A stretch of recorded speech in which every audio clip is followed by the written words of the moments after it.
This is our Parent University session on executive functioning, how to help your student be successful in all learning environments.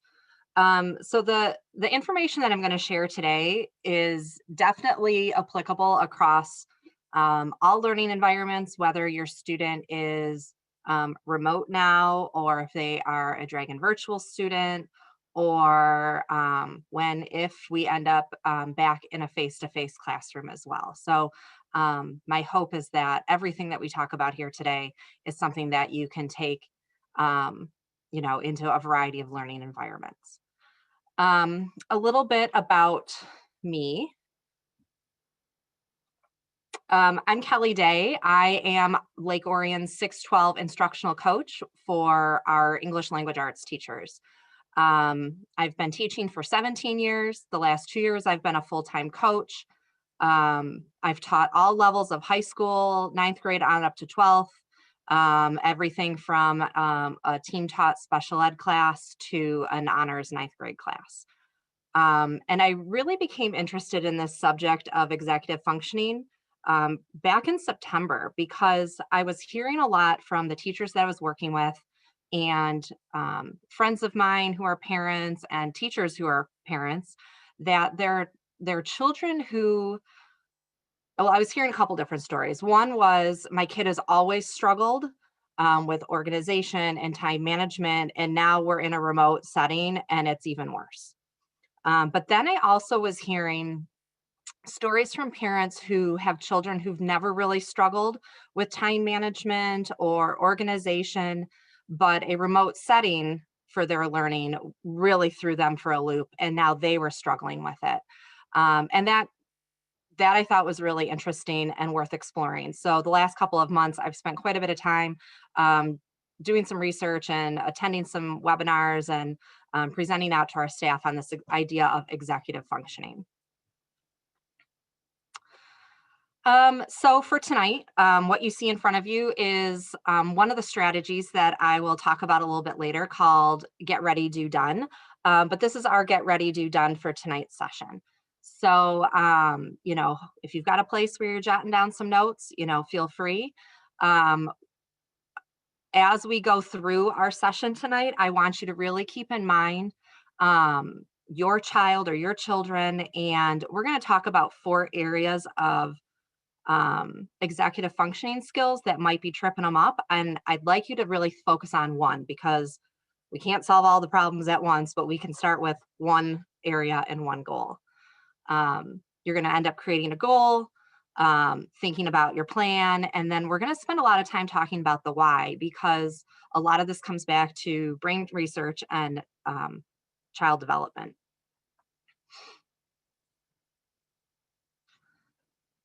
So as we go through tonight, we're going to hit on 3 areas. We're going to do kind of a basic introduction to executive functioning. What does this term even mean?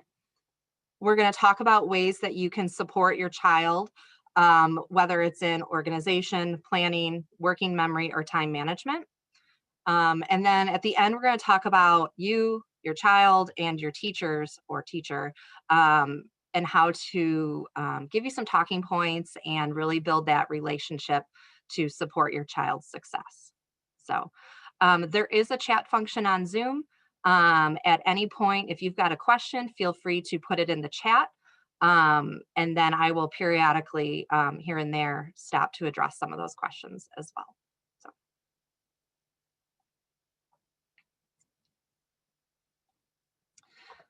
well. So we're actually going to start off with a video from Oakland Schools. They have a group of professionals there that have spent some time doing some research around this idea of executive functioning. And just watching this video for me really opened my eyes to some things that I hadn't considered before. Personally, I tend to be very organized. I'm pretty detail oriented. And sometimes it's hard to imagine that other people are not as organized and detail oriented as me, but there are, especially our students. And so this will give us an insight into kind of what's going on there. The video is about 9 minutes long. I want to make sure I have my sound set up. But feel free to take notes, and then we'll kind of debrief on the video afterwards. Today we're going to talk about homework strategies for parents to tame virtual schooling by really developing our executive functioning skills. Hi, my name is Dr. Susan. Oh, sorry. Kosetsky, and I'm joined with my colleague, Diane Katakowski, to put together these materials to help parents who are finding themselves at home doing lots of assistance with school and homework. Probably the hardest part of parenting is to learn to stop constantly telling my kids what to do. It is much easier to give the orders than to have them figure it out. During this COVID-19 pandemic, when kids are at home, expected to do independent work, it has been especially hard. I could tell them what to work on, when to work on it, and how to get it done, but this leaves them relying on me for the cues, and it makes me feel a little overwhelmed with managing my own work tasks and theirs. Let's face it, for most families, getting homework completed was difficult during the school year and can feel unmanageable as we move to schooling at home. Today, we're going to talk about a couple ways to get kids more independent with planning skills and task execution. Two ideas for parents to keep in mind when they are helping their child to manage schoolwork. First, time management actually starts with a mental image or a visual dress rehearsal, not a to-do list. Second, many skills like task planning, task execution, and self-monitoring are all dependent on being able to sense the passage of time. What is executive functioning skills? Executive functioning may not be a term familiar to many parents. It's a set of skills that allows us to make goals and really get things done. It's centered on three skills like working memory, cognitive flexibility, and inhibitory control, which is our self-control. We see these skills developing from infancy. A toddler can't wait. He wants things now. As we develop, we are able to delay gratification and understand how to manage time and tasks. In fact, most of these skills continue to develop well into our early 20s. With the shift to learning at home, there's an increase on students to plan and manage their work. This has led to a lot of frustration on kids and for parents. Let's look at some examples. So if I were to say to my daughter, hey, it's time to clean your room. As an adult, I have a picture in my mind about how that room should look.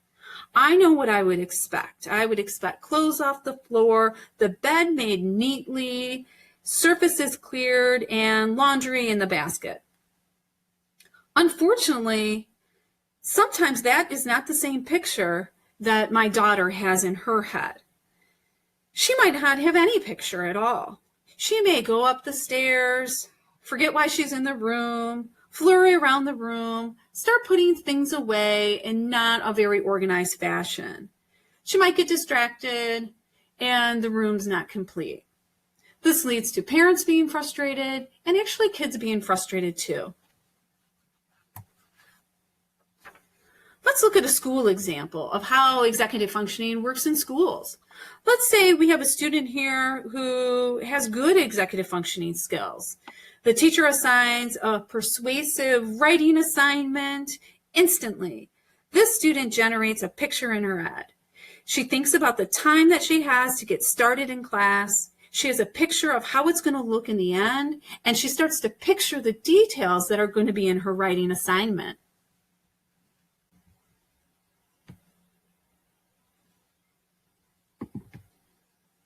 She starts talking to herself. I have enough time in class to get a good start on this right away. I can write about our trip to Cedar Point last summer. It was so fun. I have to talk about the new dragster ride. I can see it now. It goes 120 miles an hour. I was so scared. We were screaming as we were coming down that hill. Of all the roller coasters, it was definitely my favorite. I can convince kids that Cedar Point is worth the trip. For this student, She's using her nonverbal working memory to get a picture in her head about what she's going to be writing about. It is almost instantaneous. She sees the future. She can see herself writing this assignment and being successful. Now, the student sitting next to her doesn't have that same picture, isn't using their executive functioning skills to really create a picture in the mind. In fact, we see an empty sheet of paper. No idea what the end is supposed to look like. She has no idea what to write and really feels like they can't remember anything. This is how our nonverbal working memory works in executive functioning. So we imagine, we picture, we use visualization skills to help us picture the steps to accomplish a task, to see yourself in the future accomplishing it, to see yourself moving through time and space. We create some if-then statements. If we do this, then something good will happen. Then we use our verbalization skills or our self-talk to guide our thinking, our planning, and our task execution. To really be successful, we've got to have that picture in our mind. And for far too many kids, they don't have that picture in their mind. And this leaves them with little positive self-talk, more feelings of feeling overwhelmed and increased anxiety when they just feel like they're a beat behind. So what I want to say and talk about with parents is task management actually begins with the time horizon. A major part of planning is understanding the passage of time. The passage of time is really developmental. When we give a task that doesn't recognize their time horizon, we could really end up in a disaster. This is why a high school student that hasn't started their midterm project that's due at the end of the week is not panicking, and you as adults are panicking. It's just not in their time horizon yet.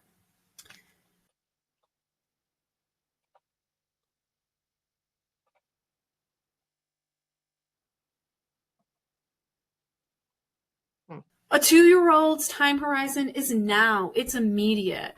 When we get to a first grader, maybe it's 1 to 3 hours in the future. A 12-year-old might be a day or 2 days in the future. It's very hard to manage tasks and plans when you can't see into the future or that future event. And really, our understanding begins only when the event enters the time horizon of the child. For some kids, this is just developmental, and others might have a delay in executive functioning where it might be 20 to 30% delayed. So if you're a 14-year-old, you might have more of a time horizon, more like a 10-year-old. So let me give you an example. My 9-year-old daughter was auditioning for a play, and it was on a Monday. And I encouraged her to practice her lines many times during the week. She did not seem very worried about it at all. I reminded her. Again, I was doing the executive functioning for her.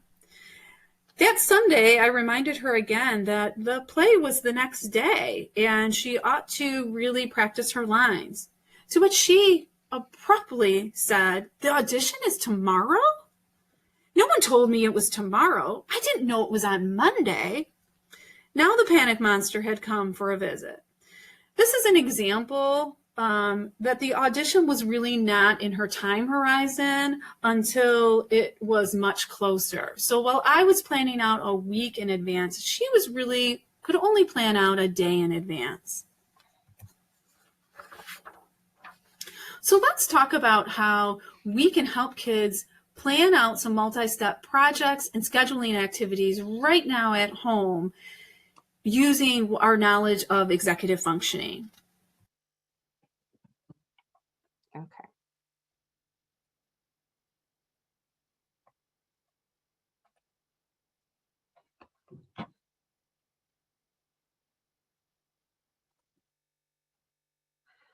Okay, so Oakland schools hit on some really important points, I think, that you're going to find carry through the rest of our presentation this evening.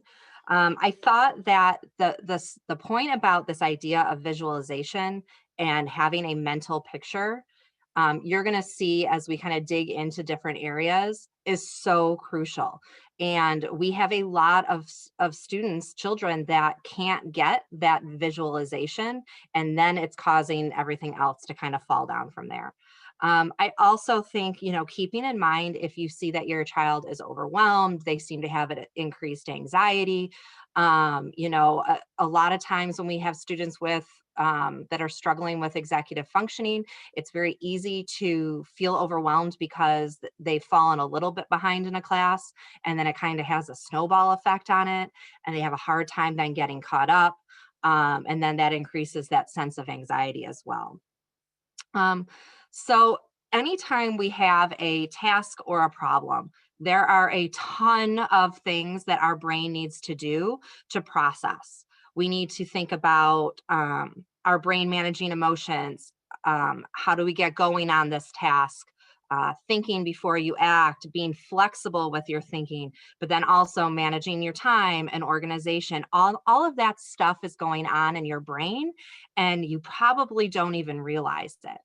Um, and we know that everybody's different, and our individual brains are sometimes better at some aspects of executive functioning than others. And there might be things that work well for you as an adult, and your executive function skills, but they're not the same things that are going to work for your child, because everybody's different. So a little bit about the science of the brain. Um, we are really interested in that frontal lobe part of your brain. That's the area that we are thinking about with executive functioning. The brain continues to develop from infancy to young adult, early 20s, and there is tremendous brain growth up to age 5. And then from the age of 5 to 10, the brain starts to consolidate growth. It makes itself more efficient. But then around 11 and 12, there's another growth spurt in the brain again. The other thing too that we need to remember is that people need to constantly be practicing these executive function skills. Otherwise, we lose them. I mean, for me personally, I think about math and the math that I learned in middle school and high school. And as an English teacher, I don't use it as much. So if I were to sit down and try a math problem right now, depending on the level of difficulty, it'd probably be pretty difficult for me, because I'm out of practice. So just like math skills, we need to constantly practice our executive functioning skills.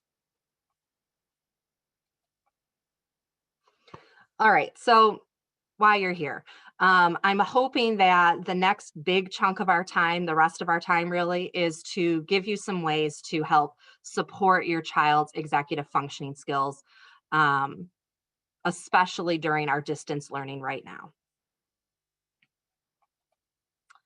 So what I want you to do is take a couple minutes, and you're gonna kind of informally evaluate um, your child and the areas of difficulty they might have with executive functioning. So we're looking at 4 main areas: organization, working memory, planning, and time management. And then under each of those 4 areas, we have 3 characteristics. Um, I want you to take a couple minutes and kind of score those characteristics. If you'll notice on the left-hand side, give it a 1 if it's a big problem, give it a 5 if your child has no problem with it. So I'm going to give you a couple minutes to do that, and then we'll move forward.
Once you have kind of scored those individual boxes, take a minute and add up the total for that particular category. And whatever category has the lowest score, that's what I want you to focus on for the rest of our presentation.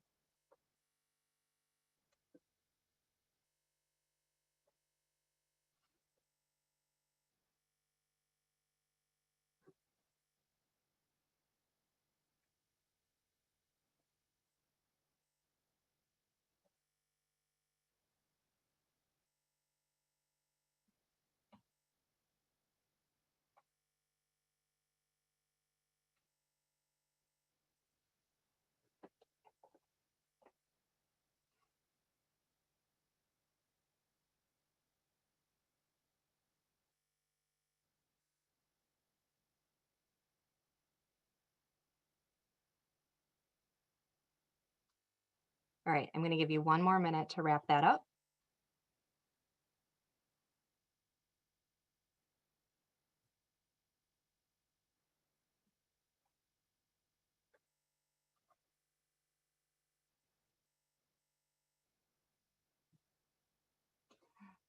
As you're wrapping that up, something to think about, this could be a good place to start a conversation with your child after you've done a little bit of self-assessment on, on kind of what you see them struggling with. It might be interesting too to have them go through and kind of rank, how they see themselves within these four areas, and then have a conversation, share your scores with each other, and I'm sure there's going to be some discrepancies there, and kind of use that as a starting place to talk about some of these skills. Okay. Okay, so as I said, whatever category has the lowest score, I want you to kind of focus on that. We can't fix everything at once, but we can start with one area and one goal.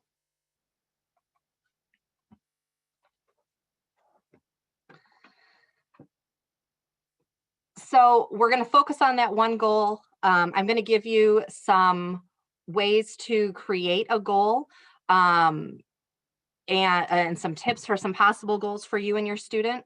I'm going to give you some suggestions for how to make a plan. I also have some resources that you can take and share directly with them. We're going to talk about kind of how to collect data and assess whether or not this a particular strategy is working for your child. And then we're also going to talk a little bit about the next steps. This presentation will be available after the call. There will also be a PDF with my PowerPoint slides as well. So that way you can have a chance to go back and reference it or share it with your child. So when we're thinking about this work, I want you to kind of think about this idea of a gradual release of responsibility. When we were watching the video, almost the first thing that the presenter said in the video was that she felt like she needed to stop telling her kids what to do. Excuse me. She needed to stop telling her kids what to do, because then they're never going to learn it for themselves. And so the idea of a gradual release of responsibility is kind of like the baby gate. When your child is small, you put that baby gate up because they're not ready to handle the stairs yet. And then you slowly let them, grow and become more developed and more skilled and more safe. And you can take away that baby gate. So the same goes for the lessons that we're going to do today. You can't do all of your child's executive functioning for them. That's not going to help them in the long run. But you can start off showing them how to do it, doing it with them side by side, and then releasing that responsibility to see how they do. So we're going to start off with organization. And in all of these sections, you're going to see that there are slides that you can take and use directly with your child to help them teach the skills, or to help teach them the skills. So I think it's important that as adults and as children, we understand why executive functioning skills are important. We need to understand why it's important to be organized. We know that when you're disorganized, it really makes everything else harder. It's harder to learn. It's harder to find the homework that you need to complete. It can also affect your motivation. And so maybe if this is an area of focus for you and your child, maybe the goal is to give everything a place.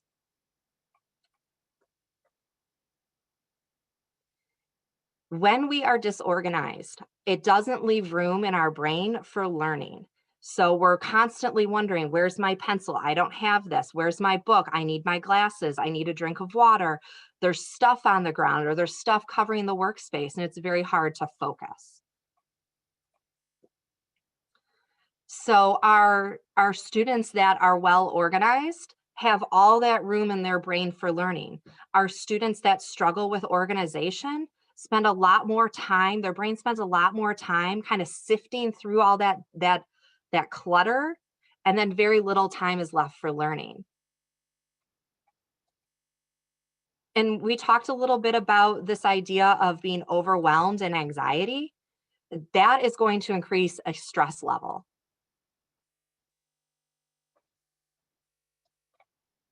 So how do you teach your child this? This was something that I picked up from Oakland schools, and I thought it made so much sense. Our students that struggle with executive functioning struggle with visualization. They have a hard time getting that mental picture in their head. So sometimes we need to give them an actual physical picture. So one thing that you can do with your middle and high school kids is have them set up their workspace for success and take a picture of it.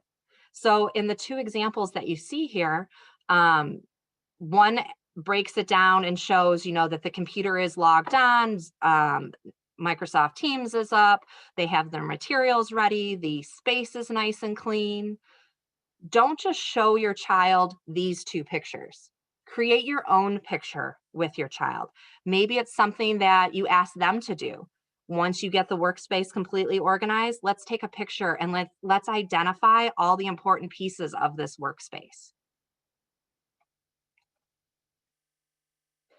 Also coming up with a simple system to keep track of homework. So, and this may lend itself more to when we're face to face in a classroom, but what kind of folder or notebook or binder system is your student using? You can create a simple system with a very cheap, inexpensive two-sided folder where, on one side they put homework and papers that need to be finished, and then on the other side they put the papers that can stay home. At the end of each class period, they should start to get in the habit of checking through that folder, making sure everything's in the right spot. They can confirm maybe with a buddy in the class, or they could even confirm with the teacher at the end. We're in a digital environment right now, and I can tell you that we have students that need drastic help with their digital organization. One of the perks of Microsoft Office 365 and OneDrive is that everything is saved automatically, but there's a downside to that too.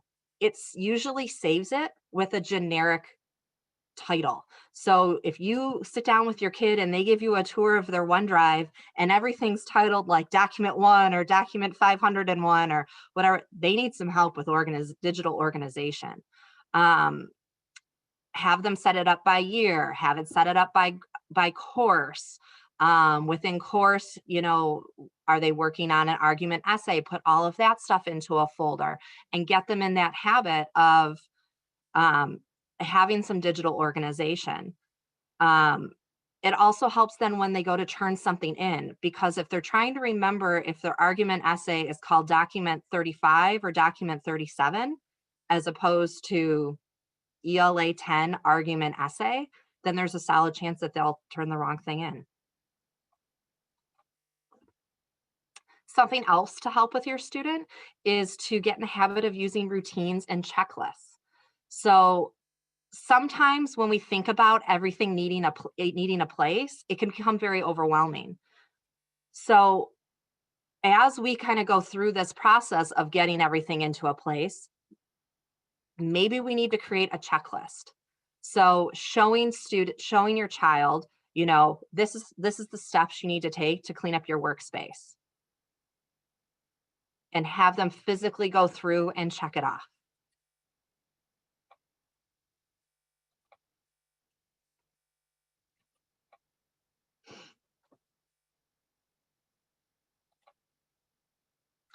And then don't just use checklists for that workspace. Use checklists and routines throughout the day. Do they have a checklist that they can use to make sure they're ready to go home, to clean their room, to make sure their backpack is packed with everything?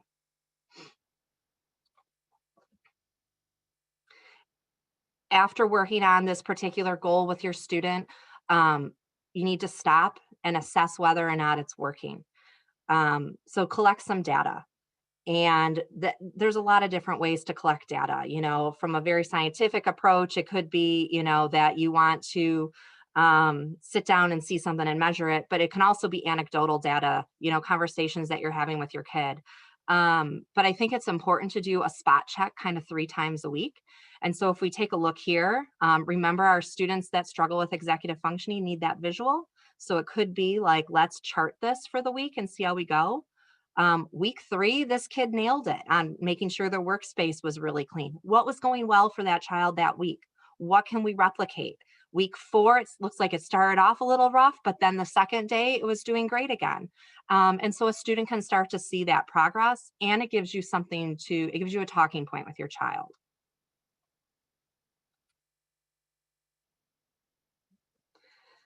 As we go through this, if you've got questions along the way about a particular area, feel free to drop them in that chat, and I can address them as we go.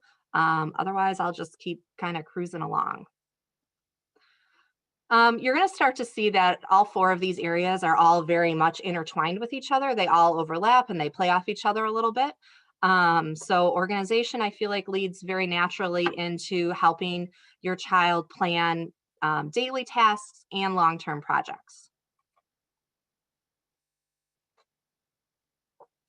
Diane Katatowski had talked about in the video this idea of a time horizon.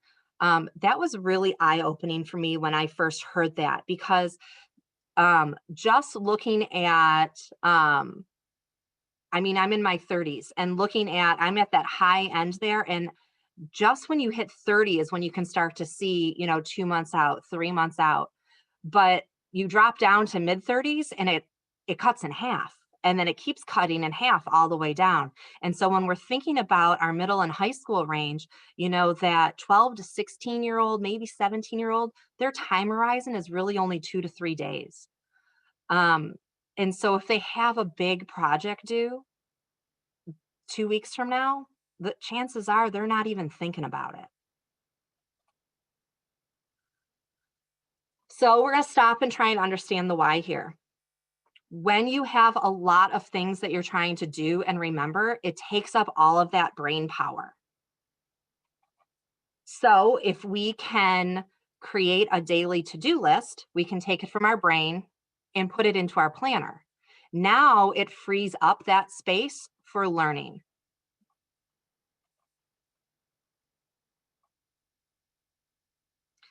Think about that to-do list like an extension of your brain.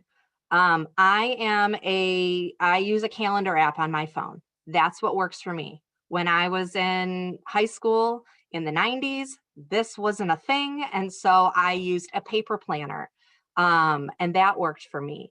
So trying to find a system that's going to work for your child.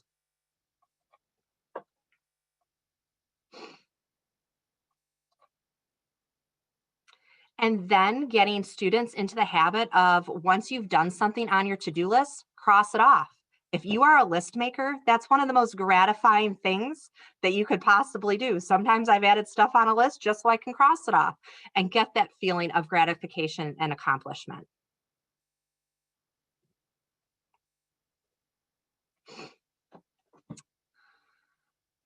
There are a ton of free templates out there. If you're looking for, a concrete physical piece of paper or planner for your child to use, just do a little bit of Googling, and there's a ton of stuff out there. Sometimes, getting them to think about it in terms of what do they need to do for each class, or what do they need to do kind of in general every day. Or sometimes we have students that need to see the whole week. So, on our middle school schedule right now for remote, students have a couple of their classes on one day and then the other half of their classes the next day. And that can be a little bit overwhelming. And so sometimes it's just getting them to even see the whole week and know that on Monday they have to meet with their first hour class, but on Tuesday they're going to meet with their fourth hour class. And actually seeing that written down can help them stay organized. Also thinking about big projects. This is an area that I do think a lot of our teachers do really well, is taking a big task, whether it's an English essay or a history project in this instance, and chunking it down to smaller parts. So that way we can have students focus on like what needs to be done right now versus tomorrow versus next week. And so sitting down with your student and looking at one of those big projects and helping them chunk it out might be helpful as well. My last tip with this area is to develop a calendar system, because we know that our middle school and high school students are involved in things beyond the classroom, whether it's basketball practice or attending a party, or whatever it is, or auditioning for the play. But getting them in the habit of adding things to that calendar, that month calendar maybe, and seeing it. And then also doing, the habit of, I'm going to check it first thing in the morning to see what I've got going on that day. And then kind of the same, you could kind of use the same process that we talked about with the organization, and doing a couple of spot checks 3 times a week. Ask to see your child's planner, check in with them to see how they're doing, maybe cross check their planner and the work they said they've completed or haven't completed with Power School, and kind of seeing how all that stuff lines up.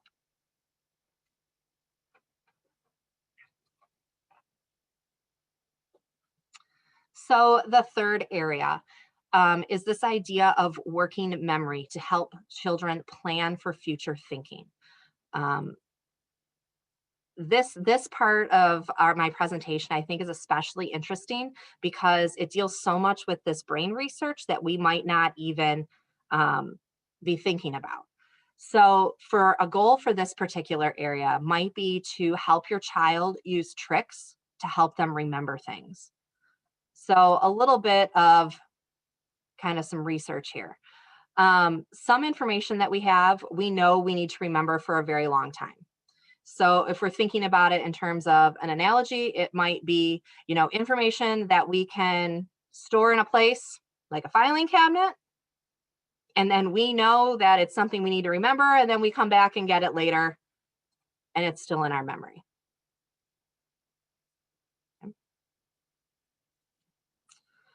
Other information only needs to be remembered for just a little while. So it's stored in a different place for a shorter amount of time. So maybe we think about that as a backpack. A backpack doesn't store as much as a storage cabinet, but it does store stuff.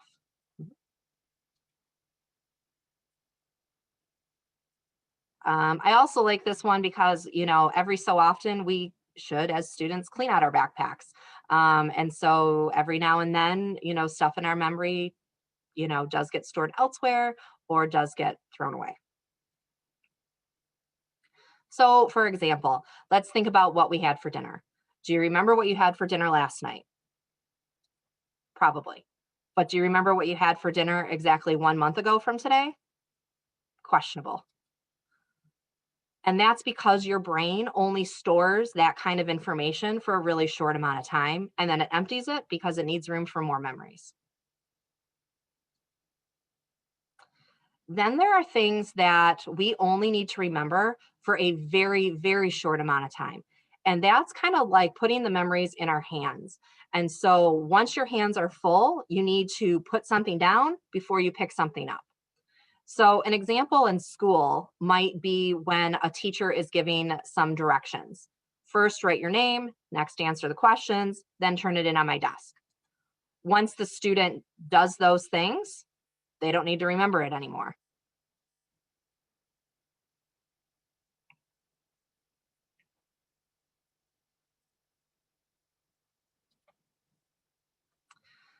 So all of this ties into this bigger idea of future thinking and being able to visualize what we need to do in order to accomplish something. So it's that mental image, what does done look like? What do I need to do? What do I look like while I'm working on that? For instance, I always come back to writing because I'm an English teacher, but I think about if I'm a student and I have an argument essay to write, what does done look like? For me, I would really like to see a sample of a really well done, completed argument essay.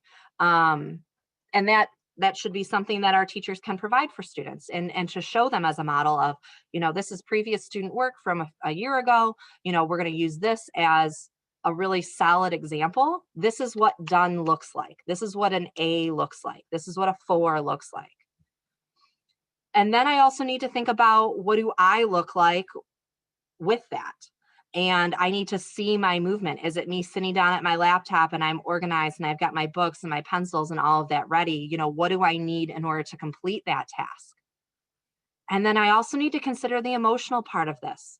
I may dislike doing it, but can I imagine being satisfied or getting that sense of gratification when I'm done, being able to check that off my list and knowing that I completed it successfully? The other aspect of this is that idea of distraction and then forgetting to do something. Um, Sometimes this happens when our working memory is really weak. So, for example, I'm sure you've seen your child do this. Let's say mom asks the child to go and sweep the kitchen. That information is held in that working memory. But as the child heads there, they notice something under the couch. It's a yo-yo or whatever they've been looking for. They pick it up, they start playing with it, they're distracted.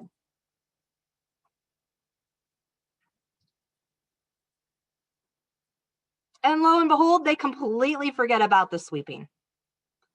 That happens when we have a poor working memory, when we are struggling with our working memory. It's frustrating, right? So, our working memory really has two big limitations. It can only hold a small amount of information, and it can't hold that information for very long. And so, we need to think about ways that we can trick our brain to help us overcome that.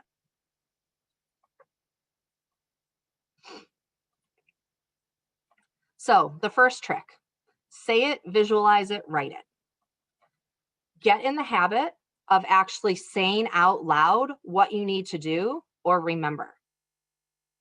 Actually, hearing yourself say something is going to help kind of trick your brain into remembering it. Also, visualize it. Picture yourself doing what you need to do, taking a moment and really thinking, okay, I need to get my paper turned in. I need to get my lunch. I need to line up at the door. I need to actually physically visualize myself doing those things. And then write it down. Write down what you need to remember. Those planners, whether it's digital or paper, very, very helpful. Write down what you need to do. So say it out loud, visualize it, and write it. That's one trick.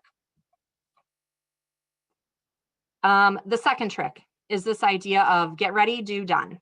And that's kind of where we started with our session.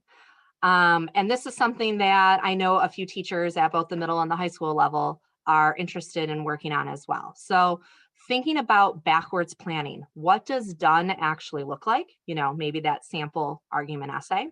What do I need to do right now to get there? And then what do I need to get ready? So my example today, I know it's done if we can say those 3 bullet points. I'll be able to describe executive function skills, etc. That's the finished product, that you can do that. All right, well, let's backwards plan that. How do we get there? We might need to take some notes, focus on a skill, create a goal, think about a plan, don't forget the why. Okay, well, what do I need to do in order to work on that? I might need a notebook, a pen, a pencil. Maybe I'm taking notes on my phone or my computer, but I've got my utensils there, my materials there that I need.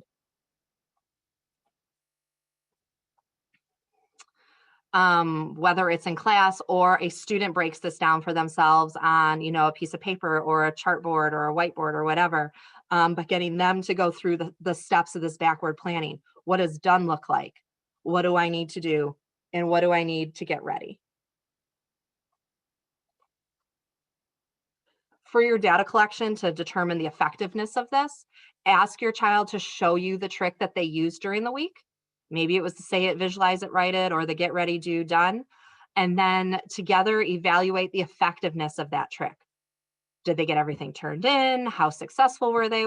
Were they on their assignment? Did the teacher send a note? And talk a little bit about that trick and how did it work for them. And then don't give up on that trick. Keep practicing that trick for several weeks, because remember that if we don't practice it, we're going to forget it.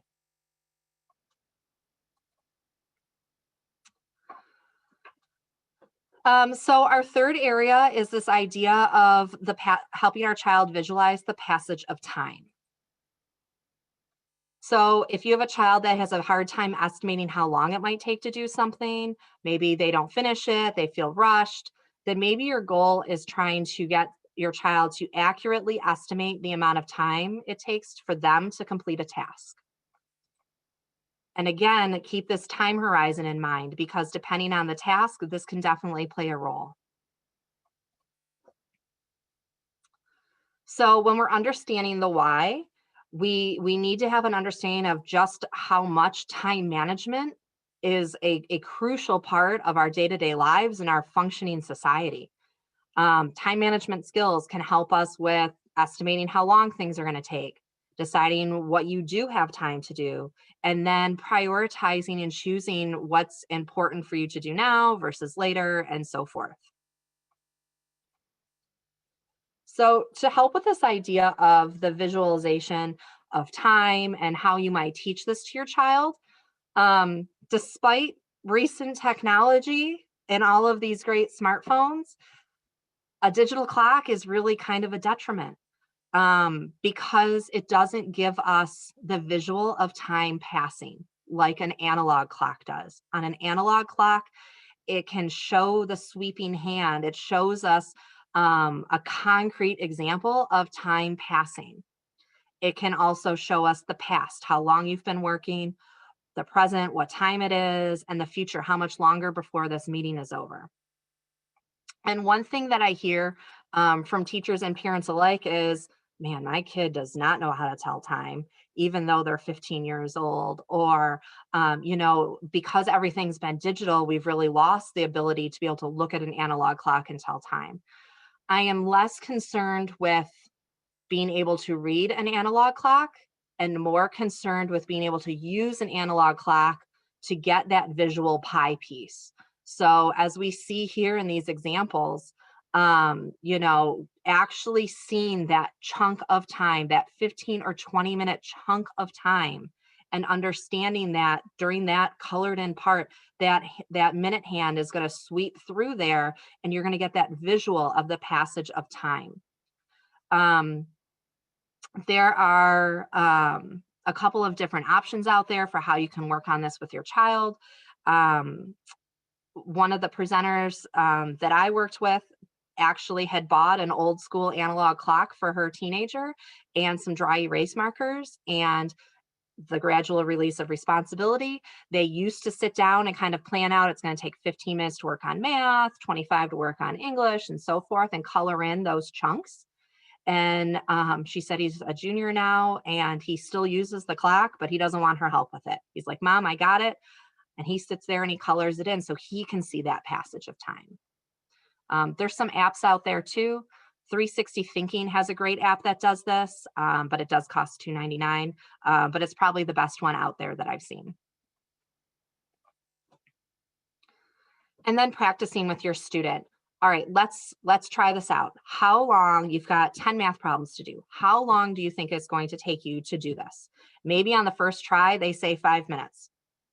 And then they realize it takes them 55 minutes. All right, our time estimate was a bit off here. All right, so let's do some practice. We're getting a little bit closer here. Now with a lot of practice, then they should be able to kind of close that gap, and their estimate of time should then be the actual amount of time that it takes them, or pretty close to it. When you're collecting data for this part of it, I think the conversation is really important, about like, all right, so you estimated that it was going to take you 20 minutes to finish this, but it took you 30. And then ask them to reflect on why. Did it take you 30 because the material was too hard? So you struggled, you had questions, maybe you need to reach out to the teacher. Did it take you 30 minutes because you got distracted by your phone? Okay, well, if then that's the case, then let's put the phone away next time. And then maybe that gets you back down to that correct time estimate. So getting your child to be reflective of that passage of time and how they used it in order to accomplish the task.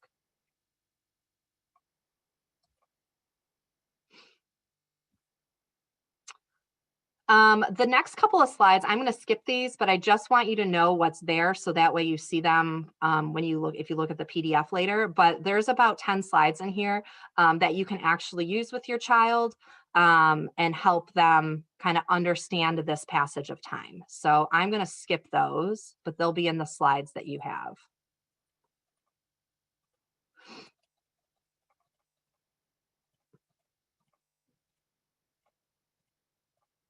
Okay, so this last piece here. This idea about building a relationship and giving you some talking points to help you and your teacher and your child work together in order for your child to be as successful as they can be. Because at the end of the day, that's what's most important to me. And I'm guessing that's probably what's most important to you as well. So first thing I would think about, sharing your concern with a teacher. Also looking at, is it a particular subject area where they seem to be kind of struggling more than another? Is it, kind of globally they're a bit of an organizational mess? What's going on there, and reach out. And have that conversation with your child too. But then also agree on a simple goal. Don't try and fix everything at once. Fix on one thing. And you might find, for instance, if the number one area for your kid was organization, you might find that if you can help them fix organization, everything else just falls into place. So focus on one area and one goal. Share with the teacher, some of the things that you've tried at home that you're working on with your student. What are ways that all three parties can work together on this? If you are trying to get your child in the habit of using a planner, get your teacher on board with that as well. And as you kind of go through this, if you feel like, man, we've been trying stuff for, several weeks now, reach out to your child's counselor as well and share your concerns, because they might have more resources that they can share with you too. And then my last little bit here is to give you some tips for how to maybe get some insight into your child's learning environments and workspaces. So go on a tour of your child's workspace at home. Like right now, everybody's remote or in Dragon Virtual. So everybody's learning from home right now, and do a little bit of a tour with them. Talk to them about what's working, what's not working.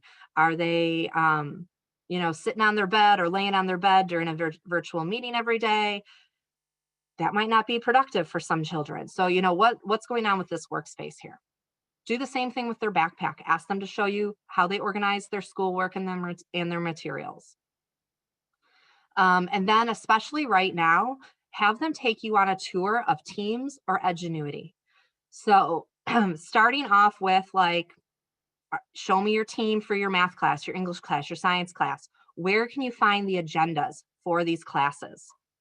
Hopefully they're posted in an obvious place. It should be something, a tab, a channel that says weekly agenda or daily agenda, or something is obvious there. With Edgenuity, ask them where they can find the tasks for the day. And I have some, for Dragon Virtual, I do have some further Edgenuity tips on the next slide. When you are looking at an assignment with your child, ask them what's the learning goal? What are they supposed to get out of this? What skill or strategy are they practicing in math right now? And what does that criteria of success look like? What does done look like? What does a great grade look like? Check assignment guidelines, rubrics, any of that information. A lot of our teachers have recorded lessons out there right now. If you know that your child needs to go back and do some review, maybe the teacher can resend them some asynchronous lessons that will help them continue to practice and work on those learning goals and those criteria for success. Ask them, how do they turn in an assignment? Where do they turn it in? And then how do they contact the teacher outside of class? Is it best to email that teacher? Is it best to reach out to them on Teams, on chat? Do they have a remind? Your child should know these things. This will also give you some talking points. If you're going through this tour with your child and you can't find a daily agenda, reach out to the teacher and say, like, my child could really benefit from a daily agenda. Can you help me find one on your teams? And use the conversation that way. So hopefully that gives you some talking points as well.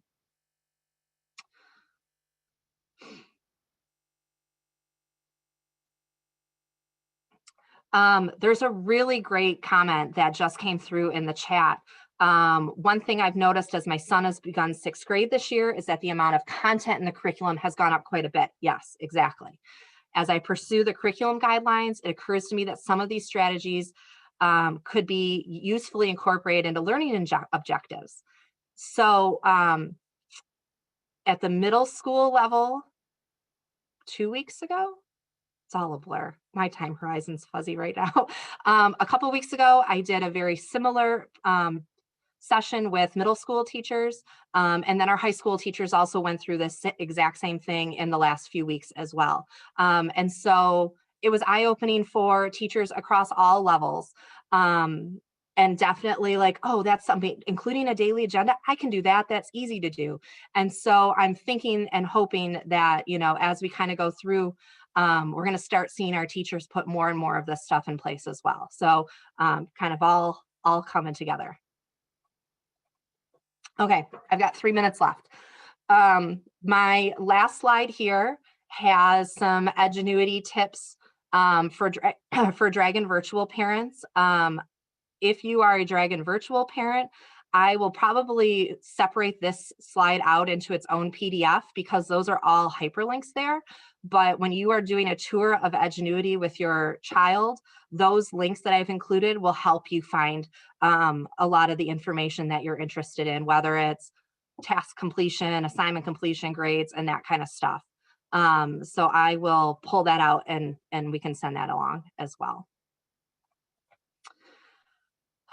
And then my last piece, I do have some resources here. Sarah Ward is really kind of the guru right now on executive functioning. I came across her when I first met with some Oakland schools people, and they said, just Google her name and you're going to find a wealth of information. She has a ton of stuff out there on her website. She has webinars for teachers and educators, and as well as parents.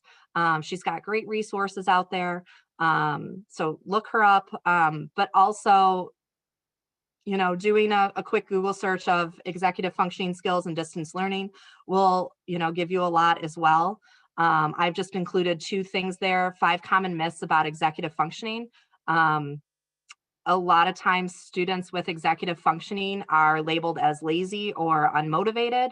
And that's definitely not the case. They're struggling with this visualization and this brain processing. And then I also gave you one about priority lists there as well. So that is it.